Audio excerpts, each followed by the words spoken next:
Hey guys, what's going on? In today's video, I've got something a little bit different for you all. So recently, a lot of you guys have been requesting that I do a settings video, and I will bring that right to you. However, I will also be talking about the third-party software I use called Reshade. This tutorial is primarily for PC players. However, you can still change most of these settings on console as long as they're the in-game settings. But when it comes to the mouse and keyboard binds, it's obviously going to stick to PC. Unfortunately, I can't help you guys when it comes to controller binds, so maybe someone else could do a tutorial out there for that. And yeah, guys, if you guys go on to enjoy today's video, please like and subscribe as it really does help the channel. And with that being said, let's get right into the tutorial. So let's go up here and then we're gonna go to the settings tab. I'm gonna start off with gameplay. Language and server region are preference. Wherever you are, it should be your server region or else you're gonna have bad ping. I have the behavior on game found to bring to front. However, I should probably turn this off actually, so I'm gonna just turn it off and apply, because personally I don't like it sometimes when this game brings it to front and I'm like watching a video or something. I do have the the audio setting on where I can hear it in the background.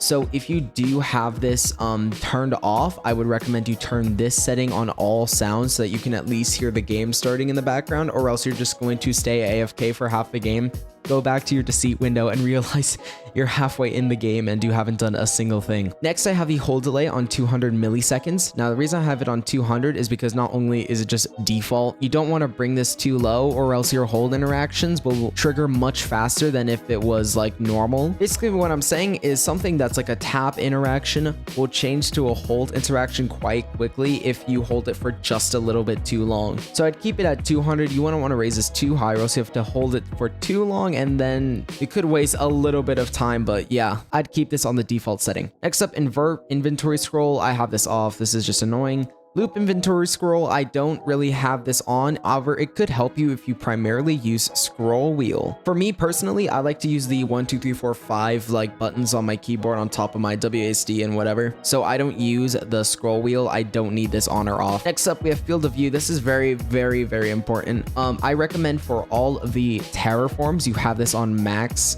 highest, FOV, so you can see every single subject. But on a human, you could turn this down a little bit. I have it max because I think I'm comfortable with 110 FOV. I would recommend you turn it down by just a little bit if your aim is a bit off, because lower FOV means better aim. You can see your target better. They're not as small on your screen. I wouldn't turn this down too much or else you won't be able to see anyone in your peripherals. So I keep it somewhere between 100 and 108 if aim is a little bit of an issue. But other than that, let's go on to the video section. I have mine on windowed full screen, but if you do want this game to run a little bit more smoothly, I would put this on full screen. It just makes it a little bit of a hassle to like tab out and stuff, so I have this on windowed full screen. It's just fine for me. I'm not colorblind. I don't really have a preference of like a colorblind mode for this game. I do for other games though, but not this game. This game doesn't really appeal to me with the certain colorblind options. So for the graphics quality, I recommend you do not put it on auto set whatsoever. The auto set is a little bit inconsistent with your hardware on your PC. So I would do this all by yourself manually and test it out and see what works for you. My computer is quite good. However, I do have a lot of these settings on low so that I can save the resources put into them in order to maintain a stable FPS, because this game is a little bit poorly optimized in certain areas. Even some things I put it on really, really low, and when it comes to that sort of thing, it can still decrease my FPS. So let's begin. Quality presets, you want this on custom because I just explained why.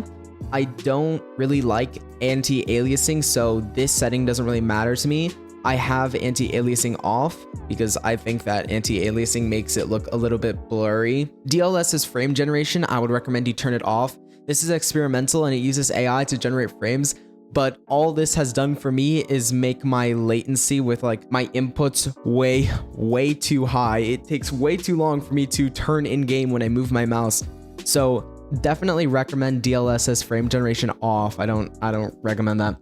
DLSS reflex, I would turn this on enabled plus boost if you can. You do need a RTX 400 series plus graphics card in order to do this. So if you do have a series graphics card that is like this high or higher, I would recommend this to be enabled plus boost. It does help you.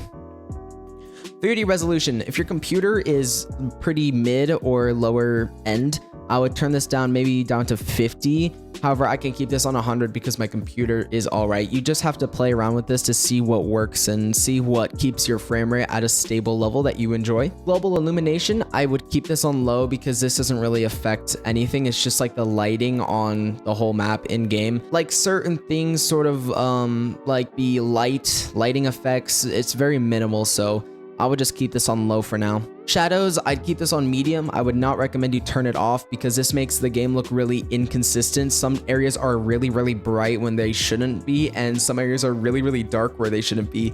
So I would recommend you definitely keep shadows on a medium. Also, the game just looks prettier in my opinion. So yeah, just keep it on medium. Anti-aliasing, I don't enjoy it. I think the game looks blurry with it on, so I turn it off. View distance, I recommend this to be as far as possible. I wouldn't turn it on epic though, because then a lot of resources are spent for view distance. I think far is a great distance for like the view distance, so you can see stuff further away and it doesn't get cold, because if you put this on really near, items get cold, which if you don't know what that means, it basically makes an object look really, really ugly. Like the model becomes really meshy and not good if they're far away from your camera, and only becomes good if they're closer to your camera. I just don't like seeing objects physically go from really ugly to pretty all of a sudden. Doesn't really sit well with me, so I would keep this on far if you definitely can. Textures, I think the textures, the slider, I can't really notice too big of a difference. I can definitely notice a difference, but I think the low texture doesn't make this game look really, really ugly, so I keep it on low. And textures take up a lot of resources sometimes, so I would definitely keep this on low if you can, or even medium if you want to, I guess. Effects, certain effects in this game, like the portal effects, can actually drop your frame significantly. I would put this on low, but then the lighting gets absolutely screwed up, so you definitely don't want to put it on low. I would keep this on medium if you can. For the reflections, you don't really look at reflections in game. Put this on low.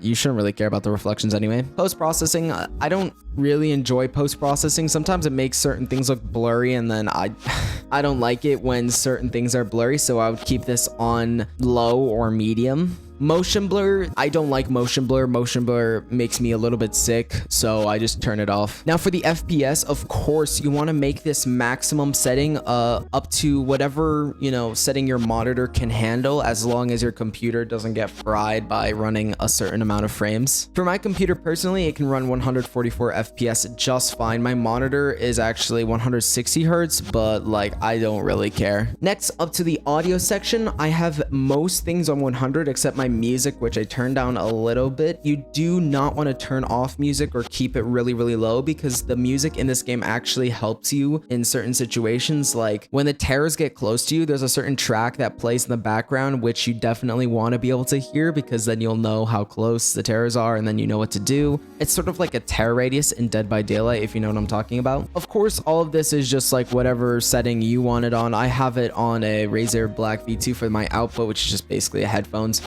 My 5-fine microphone is what I use. This is what I'm using to record my video right now.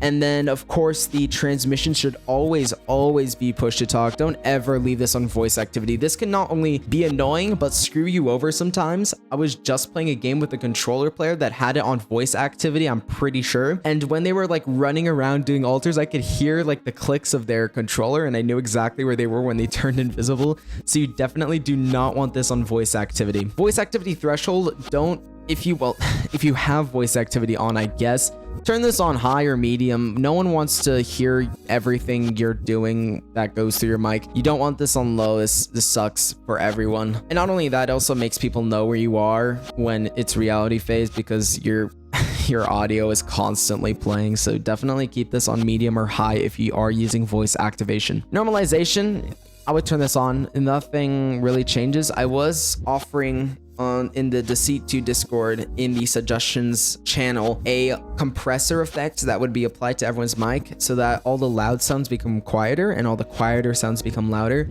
My microphone right now has a compression effect where if I yell into the microphone, it's not that loud, but if I whisper, it brings it up.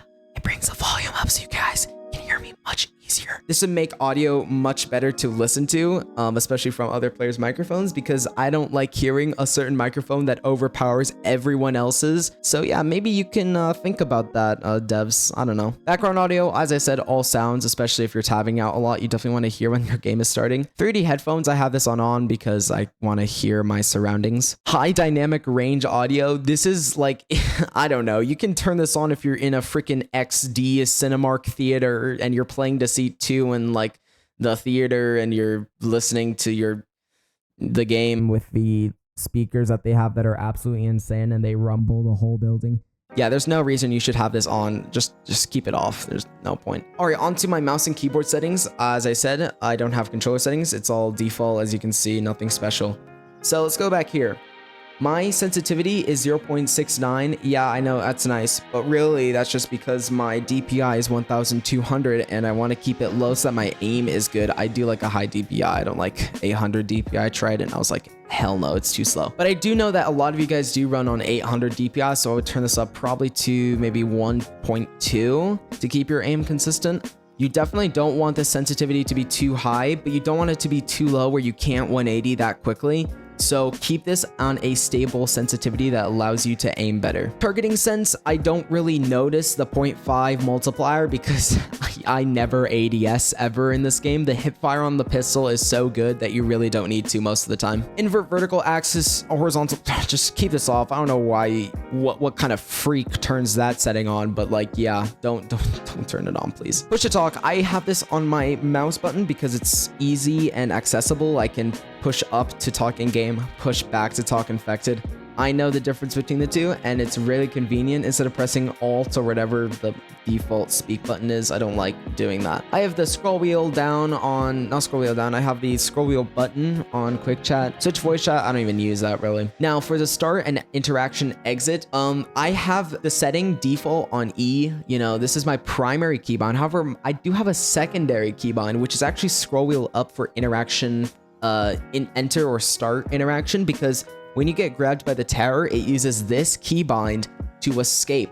And if you're in the terror's grasp and that bar, you know, to escape is right next to death, you definitely want to make sure that you hit that. You don't miss it. So when the bar goes down, you can easily just spam your scroll wheel up so that you have the best possible chance of not screwing up and then dying because you weren't able to hit the button in time. Definitely would recommend that as your secondary bind. Scroll wheel, down, up, whatever you like. Now for the interaction right, left, up, down, just WASD. I don't really use the secondary keybinds, but yeah, sure, I guess. Interaction confirm and interaction hold. I have this on spacebar. This is default. This is also default. You know, I don't have the quick cycle backwards and forwards because I unbound them to go with this, with the scroll wheel up and down. So that's why I don't have any binds. As I said, I do use 1, 2, 3, 4, 5. So I don't use the scroll wheel personally. Now for the use item, it's just default. Reload is default. Use item is default. ADS is default. Quick slot 1, 2, 3, 4, 5 is default. Rollability, I keep it on T. I'm already used to it. I'm probably not going to change any of these because I'm just so used to them. I do use tab more often for game info, so maybe I can make that my primer. It doesn't really matter. Next up, we have WSD, spacebar control, spacebar left shift. This is all basic stuff. And then, of course, the default terror attack M1, terror ability 1 is M2, and then shift is terror ability 2, which is kind of confusing because I just said numbers together. But yeah, guys, this is what the game looks like on my PC, at least with all those settings enabled. This is what it looks like without my third-party Reshade app, which I'm going to tell you right now how to install to not only make your game look prettier, but also get that crosshair you see in my videos. Alrighty, so if you guys go to the description down below, I have all of the links that I show and display in the video available for you to just click. However, this link is pretty easy. If you go to your browser and type in reshade.me, it'll take you right to this website. And what you guys are going to want to do is you guys are going to want to press download. Go down until you see the download version 6.3.3, which is the version that's out right now. Download a Reshade 6.3.3 with by itself, no add-on support. Just download it by itself. It'll download, and then when it's done, you can open it up. Press run because it's safe. Trust me. Trust me, bro. You're going to want to go to Deceit 2 game win.64 shipping, Deceit 2 game win64 shipping.exe. Now, I don't know if there's any other like game browser that has Deceit on it. If there is, you might want to you will want to go and find the Deceit 2 one that like sort of matches it. I have it on Steam, so this is the one that's going to be on Steam. If it's on something else though, you might just want to like click on it, and then if it doesn't work, you can go back to this screen and click on the other ones if there's multiple options. I know there's like the easy anti-cheat. If it says Deceit 2 easy anti-cheat on another like platform, you definitely do not want to click that one because it's not going to be that one. All right, so let's press the next button. Deceit runs on DirectX 10, 11, 12 API, so you want to click that, make sure it's circled, press next. Okay, so for all of like the settings I'm going to show in this video, you don't need to install every single one. If you do want to install every single one and try them all out, you can just press uncheck all and then check all. Then it'll install everything, which is a lot of memory. I mean, not too much actually, but yeah, you can install everything if you want. However, for all the effects that I show in this video, you're going to want Suite Effects by CJ. You want it to be checked, not like circled in. Like, see how this box is circled in? Just make sure it's checked. You can do legacy effects, I guess. Let me scroll down. You want to go here and find color effects by Prod80. Want to make sure that's checked, of course. So yeah, I think that's going to be it. I'm just going to make sure that I do have everything. So I'm going to check all personally because I did download this. I had to uninstall Reshade to get this video out for you guys, so I can show you guys how it works when you first boot it up. Now it's going to be downloading everything, and I'll see you guys back up in the game. Make sure when you guys do this that your game is closed, or else it won't work. Or if it is open, you can restart, and then boom, bang. Okay, so the game has just opened up. We have Reshade 6.3.3. It's loading in all the effects. It has successfully installed. So you're going to want to press home on your keyboard. Then you'll see this. It'll say whatever, welcome to Reshade. This is your first time. You're going to want to press skip tutorial because you don't want to go through that. I'll just teach you how to use this. So first up, you're going to want to type in prod80. All right. I already have all the stuff downloaded onto this. So I think the settings actually saved onto the game, which is completely fine, by the way. While you're in the prod80, you'll see prod80, whatever. You're going to want to find shadows, midtones, highlights, as well as contrast, brightness, saturation. You want to click on those, make sure they're checked. And then you can go here. I'm going to open this, and then I'm going to open this as well. Let's start off. Let me just make this much bigger. I'll zoom in on it as well right now so you guys can see it easier. All right, so I'm going to be opening up the Luma Sharpen effects first. I have this on sharpening strength 2.197. What this does is it increases the sharpness of your game. You don't want it too sharp or else the game starts to look a little bit grainy, but you don't want it too little or else it just looks not as sharp. It looks like default. So I keep this on 2 because I really love my game sharp and crispy, bruh. Sharpening limit, this like increases the limit of the sharpening. This is what this means. Keep this on 1, I think it's 1 times or something. I don't really know. Just keep it a little bit high. This is what really matters. All right, I'm going to close Luma Sharpen. Make sure you close it or else it's going to be a little bit hard to navigate when you're in this interface. Next up, I'm going to open Prod80, 03 shadows, midtones, highlights. You guys are going to see all of this right here. I know it looks a little bit weird and daunting, but don't worry, I'm going to go through it. So this adjusts like the certain brightness settings for each one of the lighting aspects in the game. So first up, we're going to start off with shadows, which is in my opinion the most important one. You want to make sure that the exposure is bright or else the shadows in game will be really dark. And you want to make sure that those shadows, you know, it's going to be dark in game still. You just don't want them to be so dark that you can't see anything or anyone in the shadows. So this will definitely help in the in-between, as well as when, you know, disruption activates. It'll make the game look much, much brighter. So I'd keep this on somewhere between 0.2 or like 0.2, like 8 if you really want the game to look that bright with your shadows. Let's go to midtones. I don't mess with midtones or highlights. So if you guys do want to do that, you guys can mess around. Like, look at that. Whoa, you know. You can press the reset button to reset it back to the default. I'm going to be closing Prod80, and then I'm going to be opening the Prod80 contrast, brightness, saturation. This one will actually edit everything. So this is going to be a global edit. This is not just going to be for shadows or highlights or whatever. This is going to be for every single pixel in the game. Now, I keep 10 on 0. You can make the game look a little bit bluer if you want. I guess. I do have some games where I make it a little bit bluer, but not this game.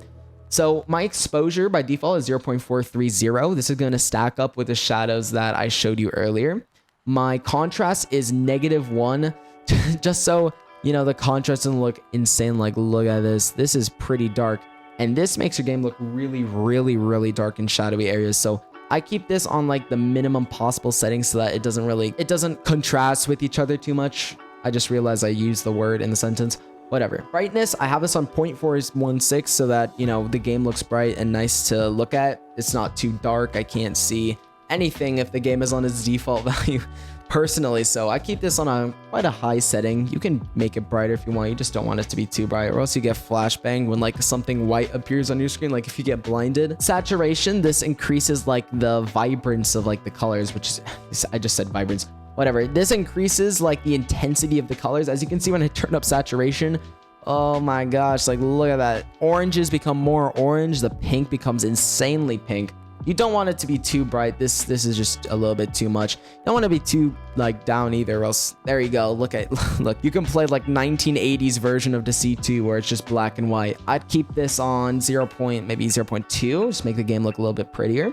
Vibrance edits the saturation of like certain colors, I believe. It's not just like normal saturation. It's just like for reds, oranges, and like yellows. And I'm just saying all the colors of the rainbow. It's more for reds, purples, and yellows, I believe. Even blues. So you can turn that up if you want. It doesn't affect the game too much. But yeah, it does make all those colors a little bit stand outish. That's a word. I don't have any custom saturation adjustments. You can turn down the saturation of a certain color with this setting. Maybe if you don't like how purple it is in the in-between, you could turn down the purple saturation, but then all those colors become way less, makes the game look ugly, basically, is what I'm trying to say.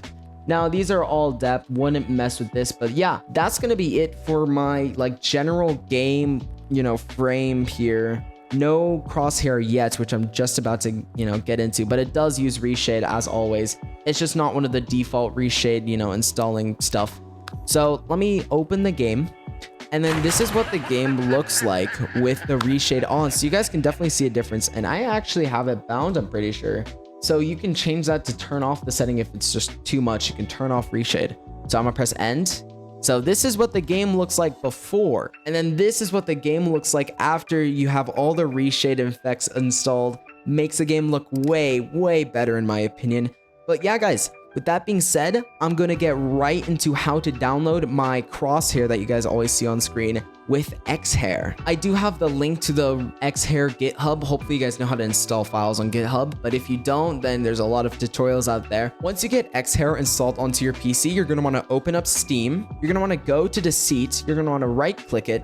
Want to go to Browse Local Files, which is in Manage.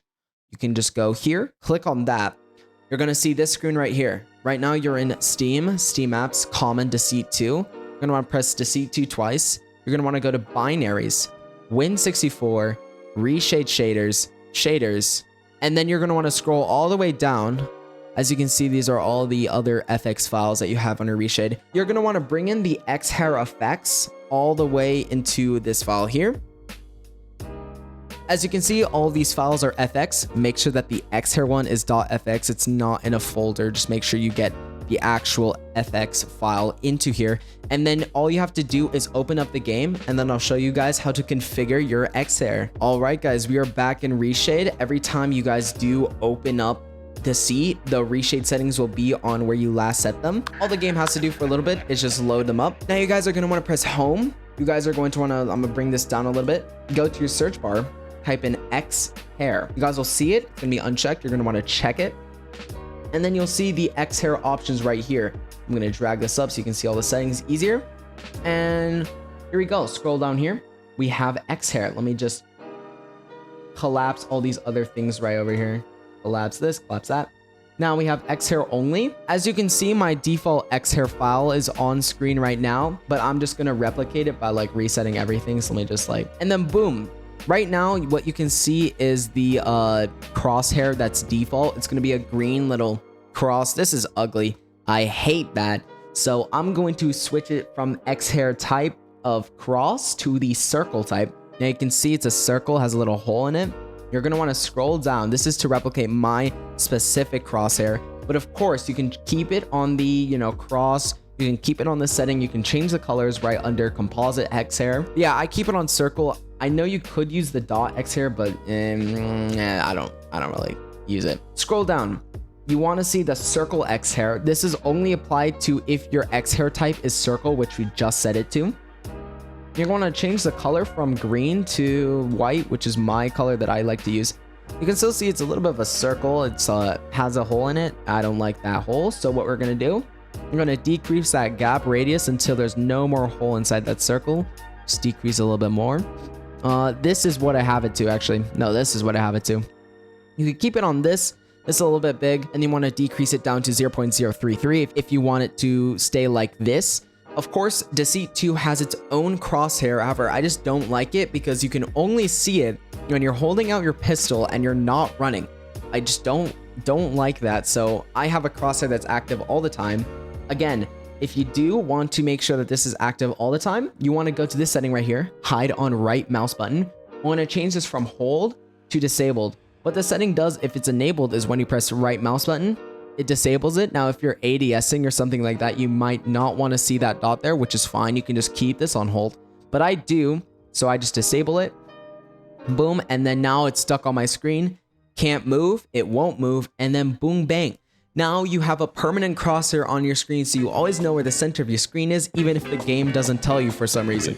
I don't know why the game does that. But yeah, guys, that's gonna be it for my settings and Reshade and X hair tutorial. I hope you guys enjoyed and found this video helpful. As always, if you did find this video helpful, I'd appreciate if you liked and subscribed, as it does help the channel. And that's gonna be it from me.